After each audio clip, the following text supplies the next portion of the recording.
Hi, I'm Khairil and Bahar, and today I'll be talking about one of my favorite vintage lenses, the Canon FD 35mm f2.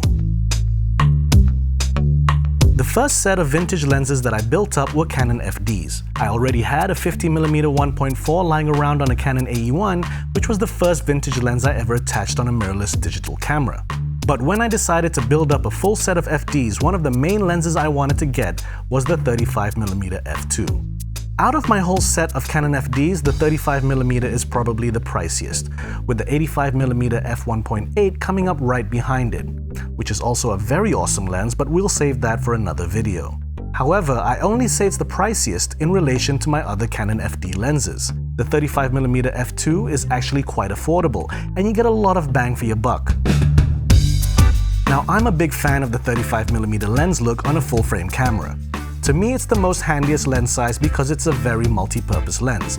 Not too wide, not too tight, and usable in a variety of shot sizes. Kinda like the Goldilocks of lenses. In fact, I would say that it's the lens I use the most when shooting with my Canon FD set. For example, in a recent series of videos I shot, all of the wide shots were done with the 35mm. I had my 24mm 2.8 with me as well, but the 35mm gave me just enough coverage in every scene without too much of that wide-angle lens distortion.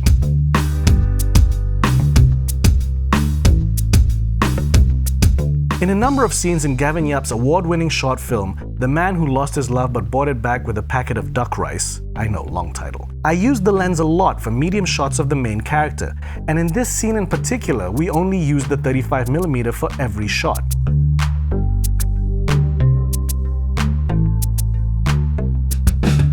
It's also usable for close-ups, but that's when you'll start to notice the wide-angle lens distortion, making the face a bit rounder than usual. But if it works for what you're shooting, then what's the harm? That being said, I will say that the lens distortion is not too bad compared to some of my other 35mm lenses. However, I prefer it for medium shots and medium close-ups, and using a 50mm or 85mm for the main close-ups.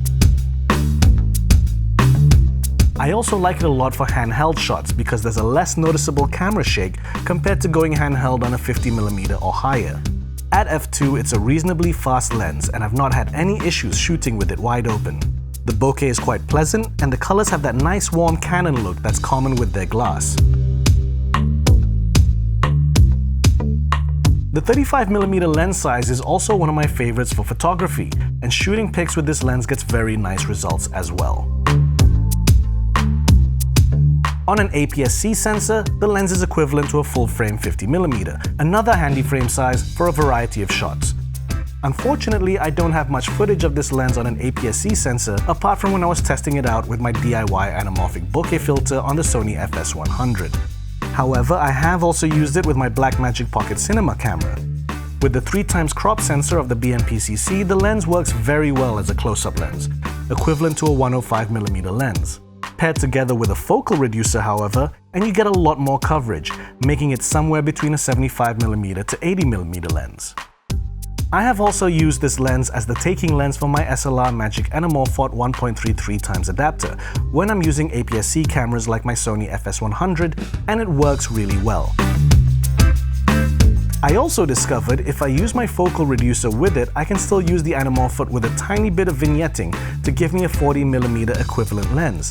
Pretty wide for an anamorphic lens. So there you have it, one of my favorite and most used lenses in my Canon FD set. If you like videos like this, please subscribe, as I intend to do one for every lens I own, so stay tuned and thanks for watching.